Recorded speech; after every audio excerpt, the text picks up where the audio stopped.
kubanga Bayibuli egamba nti nga tutunulira Yesu yekka. Tuzeeyo Mbebulaniya 12 nga tutunulira Yesu yekka. Eno yekka nayina nnyo interest mu Luganda era nasoma Luganda. Kasitebeera yekka Ddaabo ke kiba kisiiringiddwa.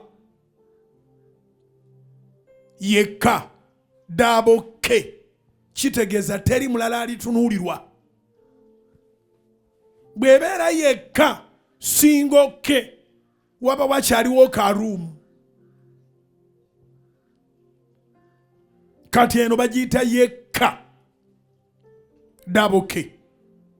Nga tutunira Yesu yekka omukulu w'okukkiriza kwaffe era omutuukiriza waakwo. Bulijjo okkiriza Mukama ajja kituukiriza paka ku ggulu.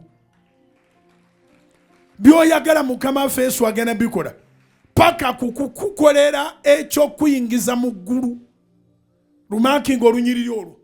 Tunulira Yesu yekka omutuukiriza w'okukkiriza kwo.